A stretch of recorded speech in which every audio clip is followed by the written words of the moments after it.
Right क्यों sir? फिर मैंने देखा शंकराचार्य केरला से पैदल चलते हुए कश्मीर पहुंचे। केरला से कश्मीर जी।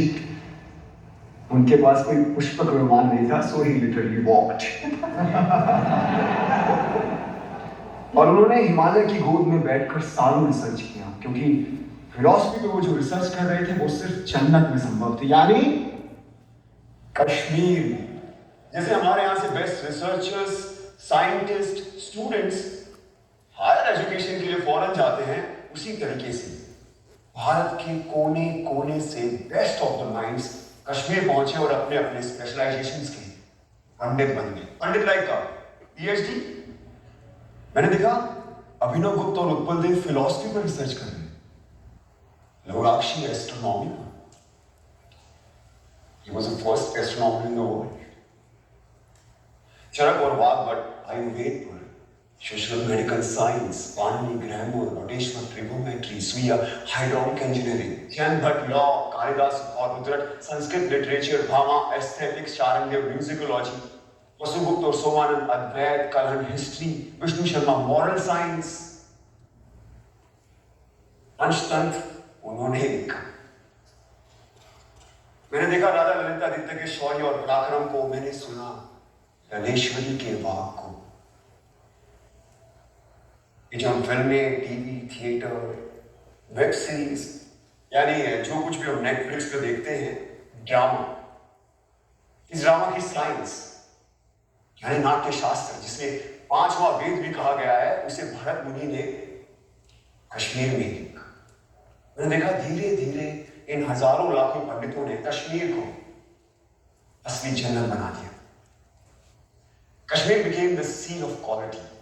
इसीलिए ग्रीक्स ने कहा Kashmir is the cradle of civilization. Kashmir first millennium की सिलिकॉन वैली थी। ये सब mythology, it's all lie, bingo. Don't worry, I think this was all a build-up. ये झूठ है और मुझे भी लगता है, क्योंकि हमें तो किसी स्कूल में, कॉलेज में या फिर मेन स्ट्रीम हिस्ट्री की बुक में सब नहीं पढ़ाया गया। क्यों मैम? झूठ है ना, कभी तो नहीं पढ़ाया होगा। लेकिन अगर ये झूठ है तो फिर बुद्धिस्ट कश्मीर क्यों है? नागसेन और रविगुप्त क्यों है? वो इसलिए आए क्योंकि Kashmir was the centre of knowledge. ये इन्फो वॉर, नॉलेज का वॉर आज का नहीं है, सदियों से चला आ रहा है। अगर ये झूठ होता तो 1300 में इस्लामिक टायरेंट्स कभी भी कश्मीर में इन्वेड नहीं करते।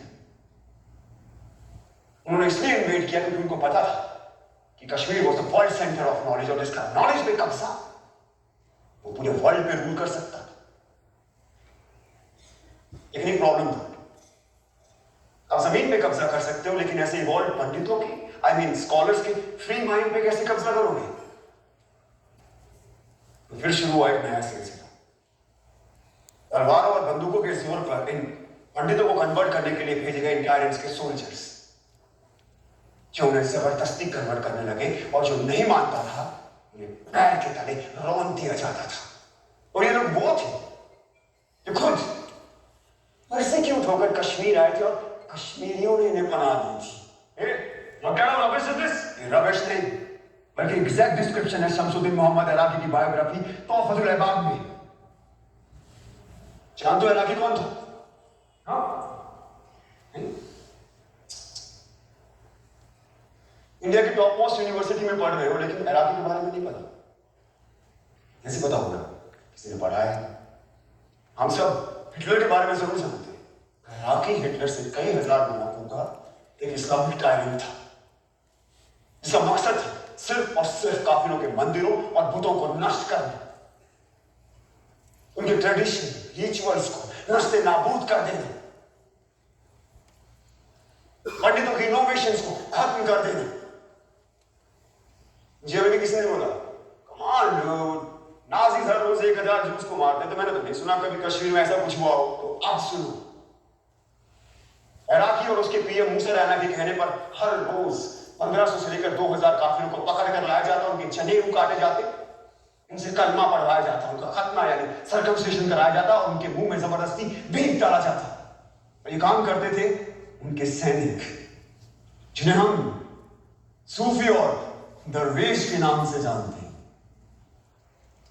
हिटलर ने कॉन्सेंट्रेशन कैंप्स का इस्तेमाल किया और इराकी ने तेहरान और जबरान का, यानी फोर्स एंड कंपल्शन। इसका डिस्क्रिप्शन किसने किया? खुद इराकी के बेटे ने। And if you want the original manuscript, it is available in Research and Publication Department of Jammu and Kashmir State under extraction number 551. Must read.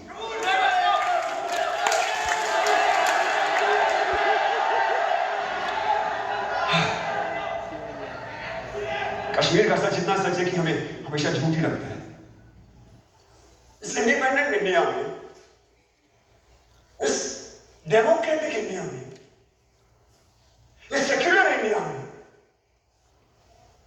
उन्हें एक बार फिर तलवार और बंदूकों के जोर पर मार काट के निकाल दिया।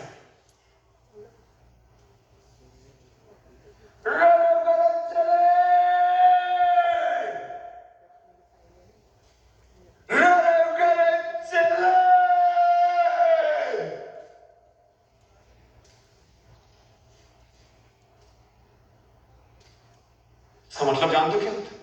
रले मतलब कमो, सलीम मतलब रन, रले मतलब डाई। अपना धर्म बदलो, भागो क्या मर जाओ। ये उनका 7th एक्सोडस था और इस बार मामूली एक्सोडस नहीं था, इस बार था जेनोसाइड। और कहानी यही खत्म नहीं हुई। उन लोगों का एक बार फिर जेनोसाइड हुआ, जो ना इराकी ने किया, ना पेरिस ने किया और ना स्टेट ने। जो किया हमने और आपने, आपने आपने आप सबने, जब हमने उन्हें अपने दिल और दिमाग दोनों से निकाल दिया। और ये था रियल जेनोसाइड। ये सब झूठ है। There was no real genocide. We don't want your fake propaganda. Listen Krishna, जो तुमने देखा वो बताओ, ज्ञान मत पेलो। जो हमने पढ़ा नहीं वो हिस्ट्री नहीं, जो हमने देखा नहीं वो हुआ नहीं, तो कश्मीर में जेनोसाइड हुआ ही नहीं। और कोई सच बोले तो ध्यान मत पेलो। Now he'll prove his own hypothesis wrong. It will bet on ordinary horses. जिस नॉलेज के लिए कश्मीर क्रेडल ऑफ सिविलाइजेशन कहलाता था, तभी हमने उसे नेशनल हेरिटेज की तरह समझा ही नहीं। और आज ये भारत का नॉलेज सेंटर एक्सटेंड होता जा रहा है, हमें उसकी खबर भी नहीं।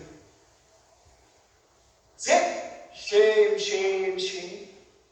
हमने मरने वालों को क्यों मार दिया? क्यों मरने वाले सिर्फ कश्मीरी थे, ना कि भारतीय? 1990 में सिर्फ कश्मीरी हिंदुओं को नहीं मारा गया, बल्कि तमाम मॉडरेट मुस्लिमों को भी मार दिया।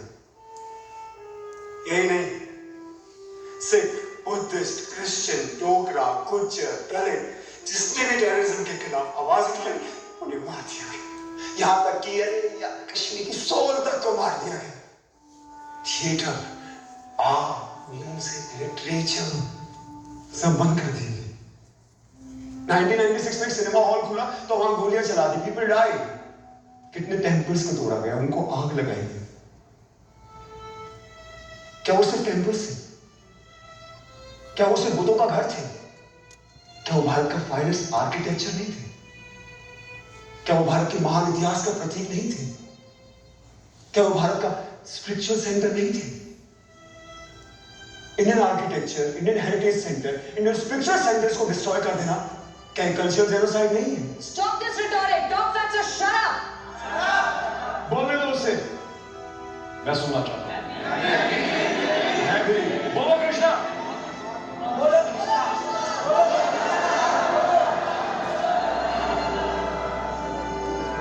बिट्टा ने ओपनली टीवी इंटरव्यू में एक्सेप्ट किया कि उसने 20 मासूम लोगों को मार डाला। अरे जिसने दिन दहाड़े एयरफोर्स ऑफिसर्स को मार डाला, उसे इंडिया के टॉप मोस्ट ऑफिस में इनवाइट किया जाता है। क्या ये एडमिनिस्ट्रेटिव जेनोसाइड नहीं है? हाँ, जब ये फंक्शन खत्म होगा तो आप लोग कहां जाएंगे? आपके घर। और हमें हमारे घर जाने से किसी का पाप नहीं रोक सकता। लेकिन क्या कश्मीरी पंडितों को वापस अपने घर कश्मीर जाने का मौका मिलेगा? Is this justice?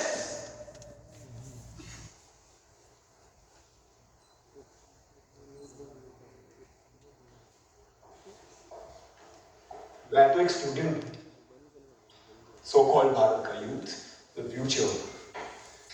मैं दुनिया के बारे में ज्यादा जानता नहीं,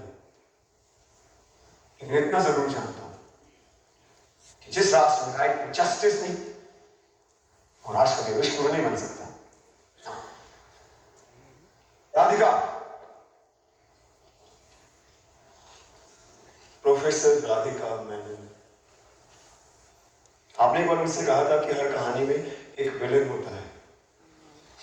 बिल्कुल होता है, लेकिन उससे बुरा विलन कोई नहीं जो एक बच्चे से उसकी मां को छीन ले।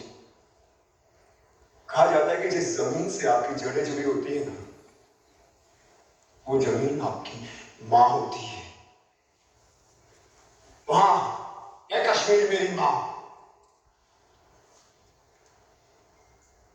मेरी मां का नाम शारदा था, ये उसकी कहानी है। मेरे भाई का नाम शिव था, ये उसकी कहानी। तो ये कहानी सिर्फ मेरी मां की नहीं है, आप सबकी भी मां की है।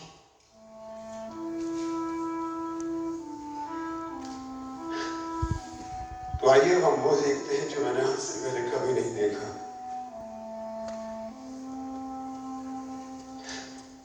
और आप खुद तय करें कि कौन है गुनहगार, किसे मिलनी चाहिए सर। और अंत में अपने दिल पर हाथ रखकर तय करें कि आप कैसे करेंगे इसका प्रायश्चित, और क्या है आपका ये महसूस।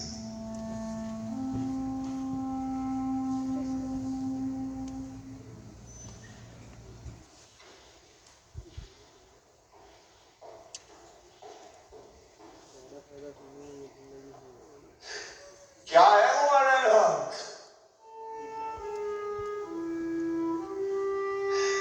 क्या है वो लोहे असल?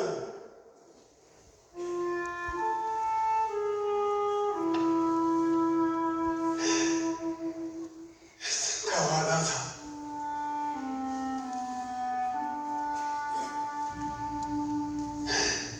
हम सब देखेंगे।